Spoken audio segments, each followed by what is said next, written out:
कहता हूं कि प्रेम जिसे तुम कहते हो वो प्रेम नहीं,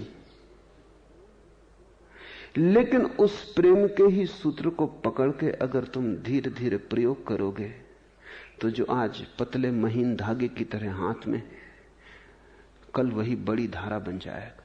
एक बड़ी प्राचीन कथा है। एक सम्राट अपने वजीर पर नाराज हो गया। उसने उसे एक मीनार पर बंद करवा दिया। वहां से भागने का कोई उपाय न था। अगर वो कूदे भी तो प्राण निकल जाएं। बड़ी ऊंची मीनार थी। उसकी पत्नी बड़ी चिंतित थी कैसे उसे बचाया जाए। वो एक फकीर के पास गई। फकीर ने कहा कि जिस तरह हम बचे उसी तरह वो भी बच सकता है। पत्नी ने पूछा कि आप भी कभी किसी मीनार पर कैद थे? उसने कहा कि मीनार पर तो नहीं, लेकिन कैद थे, और हम जिस तरह बचे वही रास्ता उसके काम भी आ जाएगा, तो वैसा करो। उस फकीर ने अपने बगीचे में जाके एक छोटा सा कीड़ा उसे पकड़ के दे दिया।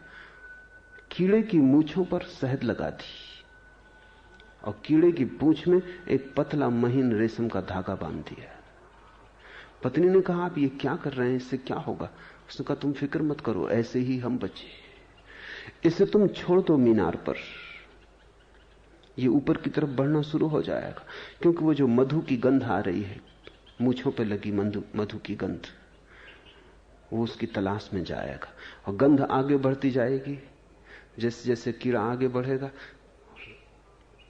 तलाश उसे करनी ही पड़ेगी और उसके पीछे बंधा हुआ धागा तेरे पति तक पहुंच जाएगा। पर पत्नी ने कहा, इस पतले धागे से क्या होगा? फकीर ने कहा, घबरा मत, पतले धागा जब ऊपर पहुंच जाए तो पतले धागे में थोड़ा मजबूत धागा बांधना, फिर मजबूत धागे में थोड़ी रस्सी बांधना, फिर रस्सी में मोटी रस्सी बांधना। उस मोटी रस्सी से तेरा पति उतर आएगा।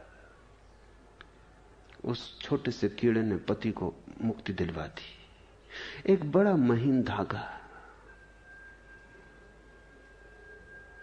लेकिन उस धागे के सहारे और मोटे धागे पकड़ में आते चले गए।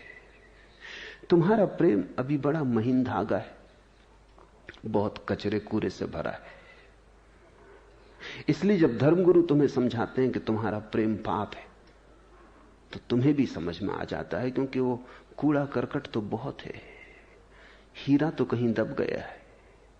इसलिए तो धर्मगुरु प्रभावी हो जाते हैं, क्योंकि तुम्हें भी उनकी बात तर्कयुक्त लगती है कि तुम्हारे प्रेम ने सिवाय आसक्ति के, राग के, दुख के, पीड़ा के और क्या दिया?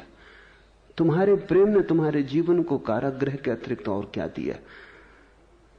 तुम्हें भी समझ में आ जाती है बात कि ये प्रेम ही बंधन है। लेकिन मैं तुमसे कहता हूं कि जिस कूड़ा करकट को तुम प्रेम समझ रहे हो, उसी को धर्मगुरु भी प्रेम कह के निंदा कर रहा है। लेकिन तुम्हारे कूड़ा करकट में एक पतला सा धागा भी पड़ा, जिसे शायद तुम भी भूल गए हो। उस धागे को मुक्त कर लेना है, क्योंकि उसी धागे के माध्यम से तुम कारागृह के बाहर जा सकोगे। ध्यान रखना, इस सत्य को बहुत ख्याल में रख लेना कि जो बांधता है उसी से मुक्ति भी हो सकती है। जंजीर बांधती है तो जंजीर से ही मुक्ति होगी। कांटा गड़ जाता है, पीड़ा देता है, तो दूसरे कांटे से उस कांटे को निकाल लेना पड़ता है। जिस रास्ते से तुम मेरे पास तक आए हो, उसी रास्ते से वापस अपने घर जाओगे। सिर्फ रुख बदल जाएगा, दिशा बदल जाएगी। आते वक्त मेरी तरफ चेहरा था, जाते वक्त मेरी तरफ पीठ होगी। रास्ता वही होगा, तुम वही होगे।